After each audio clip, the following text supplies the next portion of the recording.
After this latest episode of Wonder Egg Priority, all I can say is we need to talk. This is a show that what makes it so great, on top of already having great visual production, sound design, acting, everything about it is incredible. But what I love about this original is that not only is it an original, so you can't get spoilers, you can't have those people say, oh, this is what's gonna happen, blah blah blah. It's one of those things that it has a story that's designed to make you question every single episode. So you take the experience of all the past weeks, so at this point we have 5 episodes to go off of, and what I like is that the theories that I've been building up and the ideas that I've been speculating on are just continuing to improve week by week, but I can't say for sure I cracked the code. What's interesting about Wonder Egg Priority is what it has you do is that you're probably going to build an idea or a theory from episodes 2 and 3. Week upon weeks upon weeks, your ideas are probably going to feel more concrete as if this is it, this is how it's going to go.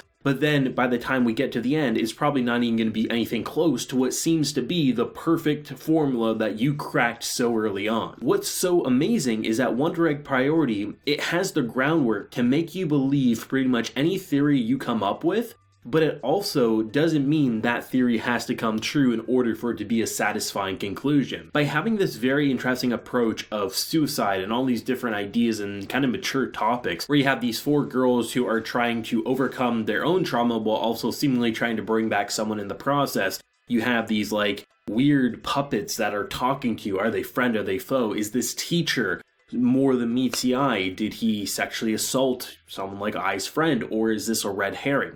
What I've been saying over the past handful of reviews is what I personally think, we talked a lot about last week, is that the eggs represent purgatory, and that kind of releasing these souls is letting them pass on to the afterlife after they overcome their trauma, which is holding them back. But the idea of them bringing back their friends to life, I don't think is what's going to happen. If anything, it's going to allow them to tackle their own trauma once they've solved enough of these eggs so that they can actually comprehend their own feelings and not kind of be sucked away by this horrible disease that's eating away at them, which is their trauma. It's interesting because in this episode they bring up the concept, Rika says, like, why do we even have to fight? They made the choice, and they literally say, you don't have to. You can literally forget about it and eventually time will heal it. And you could say at the very, very end it looks more ominous as if they're wanting these girls to put their lives on the line. But at the same time, I'm really feeling like they're not going to be bad people. Maybe that's just me wanting things to be nicer than they are, but it almost feels like this is a show that's supposed to make you feel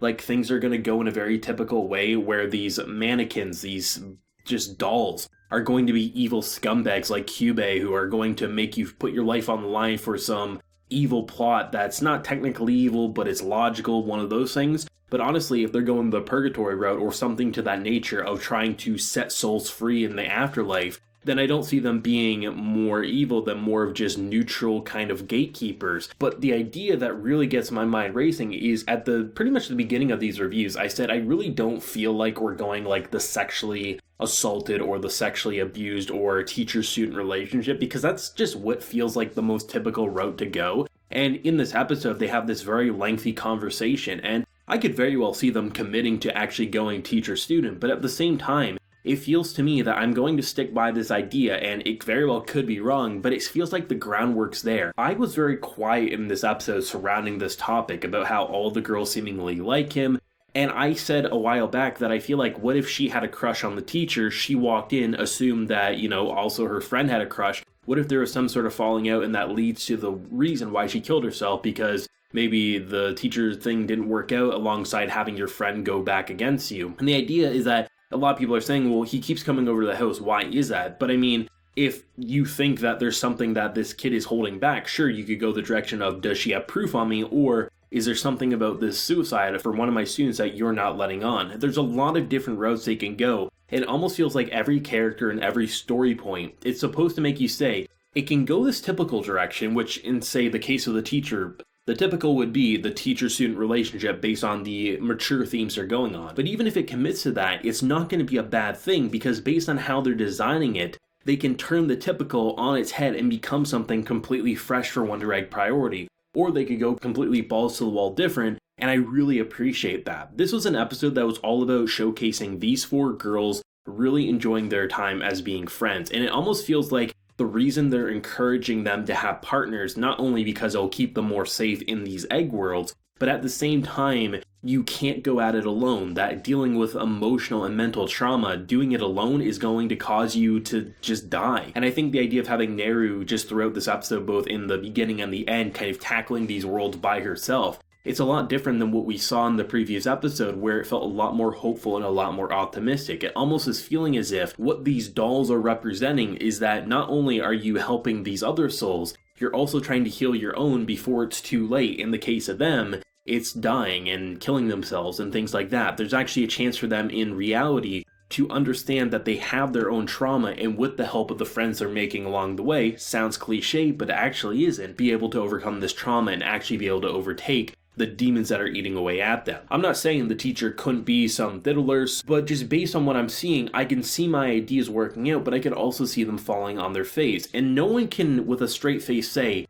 they cracked the Wonder Egg priority code, that they know how it's going to end. Because this is a show that you think would play by traditional rule sets, but clearly isn't. Anyone can make up a theory, a speculation, a character arc, and you can read it most likely and say that's probably justifiable. Even if the person doesn't give the most sound arguments, you could probably look back in the episodes and find a way to make their theory and observations seem like reality. That's how you know you have a good show, that all the way up to episode 12, we're going to be questioning what is happening. And all I can say for me is what I thought maybe could happen. It feels more cemented for my own personal desires, but I've also seen a lot of great theories about what could be happening, including a whole teacher and student relationship, such as what if, he's coming over not because he's worried, but because he's worried if she saw something. But I'm generally curious if he really was just a good teacher, and if it was, the students just having the hots for him, and then that ultimately drove a wedge between two friends. You're already kind of getting it in this episode where she's telling Ai to not pursue basically being the portrait for this teacher's ambition in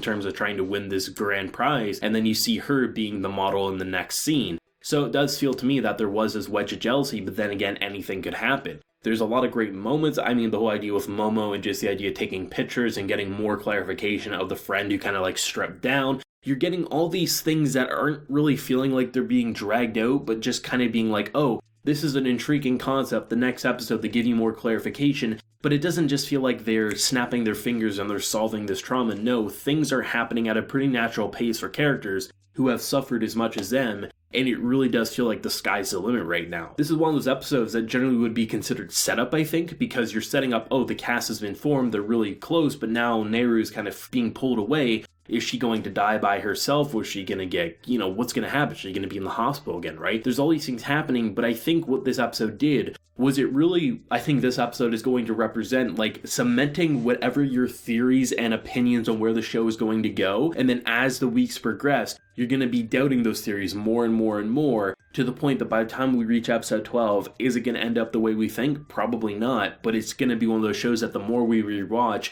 the more we're really going to see how it was so obvious all along, but we just were oblivious to it. Personally, just my gut reaction, I'm kind of hoping that these dolls aren't actually evil. I've seen that done a lot, and I'm not saying it couldn't be done in an interesting way, but based on the themes that they're presenting, the idea of trauma and overcoming trauma, and the idea of kind of letting these souls rest in peace seemingly, I think it'd be far more interesting if that they're not actually these good or evil, but more neutral bystanders just hoping that things will be resolved and people will be able to rest peacefully either in the current life or in the afterlife, so to speak. Then again, that could be completely mistaken, and I wouldn't be mad if it was, because this is one of those shows that really has the groundwork to do whatever it wants and really stick its landing. I thought this was an emotional episode. Everyone's getting their chance to shine. Neru getting a lot of focus in this episode I think is really great, because she really has had the least amount as of the past few weeks anyway. So it's great to see that content really get fleshed out. Overall, great content across the board. So excited for next week. Let me know your thoughts and feelings down below, your theories and speculations, and where you think it might go in episode 6 next week. If you enjoyed the video, leave a like, share your support, and hit that subscribe button if you have been new around here. Since next time, everyone, please take care and have a good one.